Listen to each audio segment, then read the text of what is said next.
ખેડા જિલ્લામાં એસીબીએ 4 વર્ષ જૂની એક ઘટનામાં પુરાવા એકત્ર કરી કપડવંજ રૂરલ પોલીસ સ્ટેશનના 3 કર્મચારીઓ વિરુદ્ધ લાંચ લેવાનો ગુનો દાખલ કરતા પોલીસ બેડામાં ફડફડાટ ફેલાઈ ગયો છે. આ બનાવમાં 2 પોલીસ કોન્સ્ટેબલ અને 1 જીઆરડી જવાનનો સમાવેશ થાય છે. 17 એપ્રિલ 2021ના રોજ એક ટ્રક ચલાવનાર વ્યક્તિ મોડાસાથી ઘઉં ભરેલી ટ્રકને લઈને મુંબઈ તરફ જઈ રહ્યો હતો. રેલિયા પોલીસ ચેકપોસ્ટ પર ફરજ બજાવતા કપડવંજ રૂરલના અને arm constable Ranjitsinh Jhala, arm constable Rajeshbhai Baraiya અને જીઆરડી જવાન રાજેન્દ્રકુમાર ગઢવીએ ટ્રક અટકાવી ડ્રાઈવર પાસે વાહન અને માલસામાનના કાગળ ન હોવાને કારણે તેઓએ ટ્રક જમા કરાવવાની અને કડક પોલીસ કેસ કરવાની ધમકી આપી. ડરી ગયેલા ટ્રક ડ્રાઈવર પાસે સમાધાન માટે 5 લાખ રૂપિયાની માંગણી કરાઈ હતી. ગરીબ ડ્રાઈવરે ભારે રકઝક બાદ 90,000 રૂપિયા આપવાનું નક્કી કર્યું, જેમાં 80,000 રૂપિયા આંગડિયા પેઢી મારફતે અને 10,000 રૂપિયા ફોન પે એપ્લિકેશન દ્વારા ટ્રાન્સફર કરાયા હતા. જાગૃત ટ્રક ચાલકે સમગ્ર વાતચીતનું મોબાઈલમાં ગુપ્ત રેકોર્ડિંગ કરી એસીબીનો સંપર્ક કર્યો. હું G I Patel, police inspector, Kheda ACB police station Nadiad.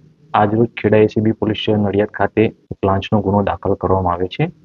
એમાં હકીકત એવી છે કે જે આ ગુનાના મૂળ અરજદાર છે કે તેઓ તારીખ 17/4/2021ના રોજ પોતાની માલિકીની ટ્રકમાં ઘઉંના કટ્ટા ભરીને અરવલ્લી જિલ્લાના મોડાસા ખાતેથી મુંબઈ જતા હતા.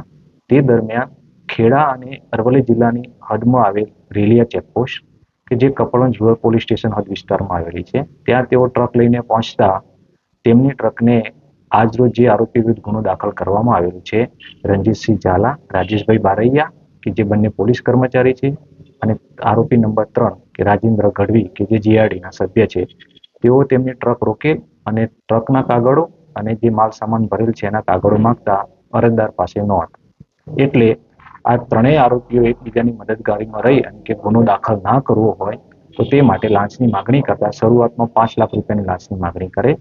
બાદ અરજદારે રકઝક તથા વિનંતી કરતા છેલ્લે 1 લાખ રૂપિયા આપવાનું નક્કી કરેલ, જે પૈકી આ ત્રણેય આરોપીએ ભેગા થઈને એક અલગ જ મોડેલ ઓપરેશનથી અરજદાર પાસેથી લાંચના નાણાં મેળવેલા, જેમાં 10,000 રૂપિયા ફોન પેના માધ્યમથી મેળવેલા અને બીજા 80,000 રૂપિયા આંગડિયા પેઢી મારફતે કપડવંજ ખાતેથી મેળવેલા. આમ તેઓએ 10,000 ઓનલાઈન અને 80,000 આંગડિયા પેઢી મારફતે મળી કુલ 90,000 લાંચના નાણાં માંગી અને સ્વીકારેલા.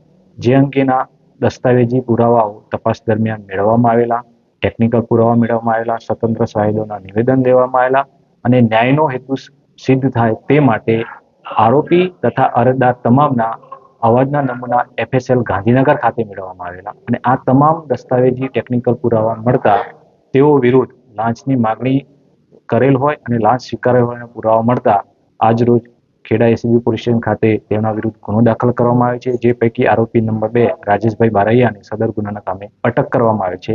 આરોપી નંબર 1 અને 3 બાબતે આગળની તપાસ